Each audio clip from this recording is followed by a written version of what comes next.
شروع اللہ کے نام سے جو بڑا مہربان نہایت رحم فرمانے والا ہے۔ حضرت سلیمان علیہ السلام اللہ کے ایک برگزیدہ نبی تھے۔ آپ داؤد علیہ السلام کے بیٹے تھے۔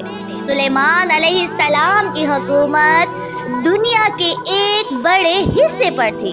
سلیمان علیہ السلام کا سلسلہ نسب یہودا ابن یعقوب سے حضرت ابراہیم علیہ السلام تک جا ملتا ہے۔ آپ کم عمری میں ہی تخت نشین ہو گئے۔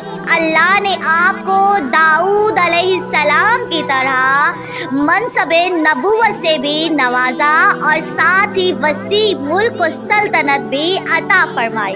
سلیمان علیہ السلام کی حکومت انسانوں کے ساتھ ساتھ جن و انس، شیاطین، چرند پرند اور ہر انواع و اقسام کے جانور پر تھی۔ علماء نے آپ کی حکومت 750 سال لکھی ہے۔ آپ کو بہت سارے معجزے بھی عطا کیے گئے تھے۔ مثلاً آپ جانوروں کی بولیاں سمجھ سکتے تھے، آپ ہوا پر قابو رکھتے تھے اور آپ کا تخت ہوا میں اڑا کرتا تھا۔ جن اور شیاطین آپ کے خادم اور غلام تھے جو حکومتی امور میں آپ کی اطاعت کرتے تھے۔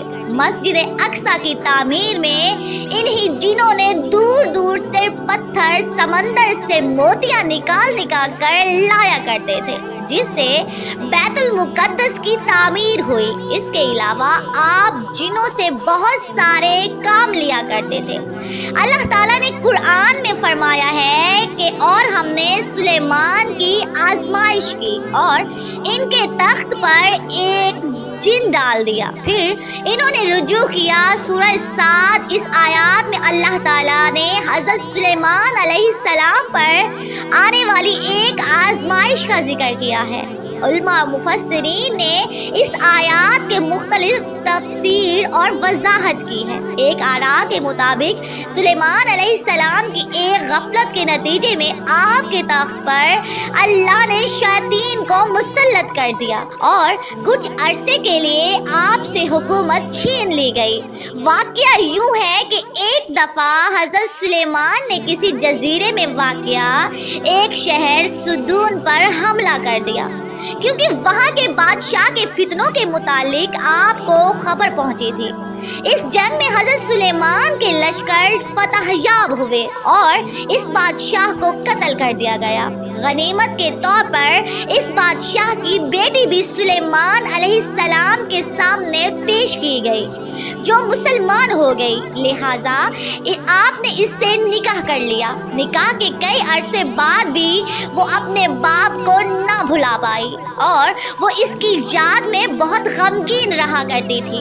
سلیمان علیہ السلام کے حکم سے جنات نے اس کے باپ کی شکل کا ایک بت بنا دیا، لہٰذا وہ اسے دیکھ کر اپنا دل مطمئن کر لیا کرتی تھی۔ کچھ ہی دن گزرے کہ اس کی کنیزوں اور قوم کی عورتوں نے اس بت کی پوجا کر دی اور سلیمان علیہ السلام کے محل میں ہی خفیہ طور پر بت پرستی کا آغاز ہو گیا، جو 40 دن تک جاری رہا۔ آخر حضرت سلیمان کے وزیر آصف برخیہ کو اس کا علم ہو گیا اور اس نے آپ علیہ السلام کو اس شرکیہ عمل کی خبر دے دی۔ اب آپ علیہ السلام بہت ہی برہم ہوئے اور غصے میں آ کر اس بت کو توڑ دیا۔ آپ نے اس عورت کو سزا کے طور پر اپنے محل سے نکال کر شہر بدر کر دیا اور سجدے میں گر کر اللہ سے معافی طلب کرنے لگے، لیکن اللہ نے آپ کی اس غفلت کی وجہ سے آپ کو ایک آزمائش میں مبتلا کر دیا۔ دراصل آپ کے پاس ایک انگوٹھی تھی جس کی وسعت سے آپ جن و انس پر حکومت کیا کرتے تھے۔ ابن عساکر اور امام بیسمی کی روایتوں کے مطابق وہ انگوٹھی چاندی کی تھی۔ اس کا نگینہ آسمان سے آیا تھا جس میں یاقوت پتھر جڑا ہوا تھا۔ اس انگوٹھی پر اسم اعظم کنندہ تھا اور ایک حدیث کے مطابق اس انگوٹھی پر محمد صلی اللہ علیہ وسلم کا اسم مبارک لکھا ہوا تھا۔ اب یہ انگوٹھی آپ کے نبوت اور حکمت کی علامت تھی۔ جس طرح موسیٰ علیہ السلام کا मुबारक था। इस अंगूठी के जरिए आप अमूर हुकूमत बहुत ही अच्छे से चलाते थे। इसे आप कभी खुद से अलग नहीं करते थे। जब आप कज़ाए हाजत के लिए जाते या अपनी बीवियों के पास जाते तभी इस अंगूठी को उतारते और इसे अपनी सबसे भरोसेमंद कनीज अमीना के सुपुर्द कर देते थे। जिस दिन आप कज़ाए हाजत के लिए जा रहे थे तो इसने अंगूठी को अमीना के हवाले किया। कुछ देर बाद एक शैतान जिसका नाम सखर था आपकी शक्ल में अमीना के पास आया और वो अंगूठी ले ली। अंगूठी का इसके हाथ में आना था कि हज़रत सुलेमान अलैहिस्सलाम की सारी ताकत और कुव्वत और इक़्तिदार इस शैतान के कब्जे में आ गई। सुलेमान अलैहिस्सलाम को अब कोई ना पहचानता था। जब आप लोगों को ये कहते कि मैं सुलेमान बिन दाऊद हूँ तो लोग यकीन नहीं करते और आपका मजाक उड़ाते थे। लिहाजा आप समझ गए कि अल्लाह की तरफ से आजमाइश है। आप तख्त और ताज छोड़कर शहर से बाहर निकल गए और रोजगार की तलाश करने लगे। आपने एक माहीगीर के यहाँ नौकरी कर ली। आप रोज इसके लिए समंदर से मछलियाँ पकड़ कर लाया करते थे, जिसके बदले में वो आपको 2 मछलियाँ दिया करता था। ये सिलसिला 40 दिन तक जारी रहा। इतनी ही मुद्दत जितनी आपके महल में बुत परस्ती हुई थी। आखिरकार अल्लाह ने आपकी तौबा कबूल फरमा ली। अब वो शैतान जो महल में सुलेमान अलैहिस्सलाम की शक्ल सूरत लिए हुकूमत कर रहा था, दरबारियों ने इसकी आदात और अतवार से ये भांप लिया कि हज़रत सुलेमान अलैहिस्सलाम नहीं है। लिहाजा महल में मौजूद उलमा ने ये तजवीज़ की कि इसके सामने तौरात पढ़ा जाएगा। अगर वो शैतान है तो इसे सुनकर ताब न ला पाएगा। एक रोज जब वो तख्त पर बैठा था, सारे उलमा इसके इर्द गिर्द जमा हो गए और तौरात की तिलावत करने लगे। फिर क्या था, वो शैतान कलामे इलाही सुनकर ताब ना ला सका और वहाँ से भाग निकला और जाते जाते इसने वो अंगूठी समंदर में फेंक दी ताकि हज़रत सुलेमान अलैहिस्सलाम को वो अंगूठी कभी ना मिल सके। लेकिन तकदीर में कुछ और ही लिखा था।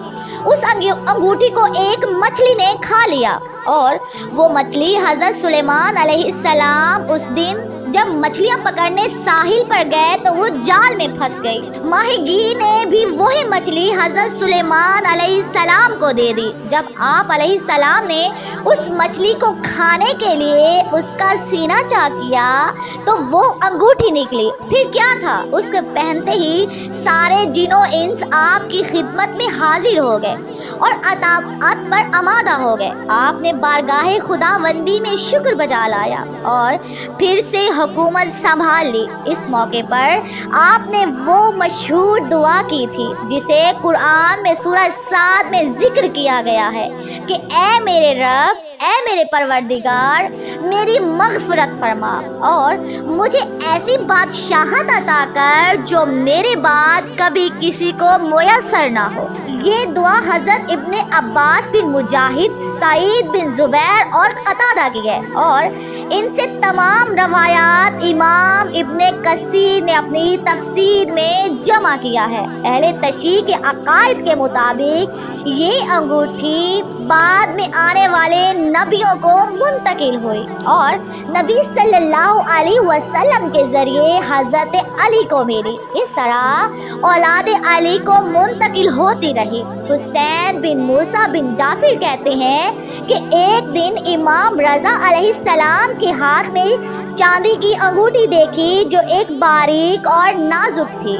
मैंने पूछा, आपके जैसा इंसान ऐसी अंगूठी पहनता है? तो फरमाया कि ये सुलेमान बिन दाऊद की अंगूठी है। ये अंगूठी अब इमाम मेहदी अलैहिस्सलाम के पास है जो इनके ज़हूर के बाद नुमाया होगी। तो उम्मीद है ये आज की वीडियो आप दोस्तों को पसंद आई और अगर वीडियो पसंद आए तो वीडियो को लाइक और आयशा इस्लामिक चैनल को सब्सक्राइब करना ना भूलिएगा।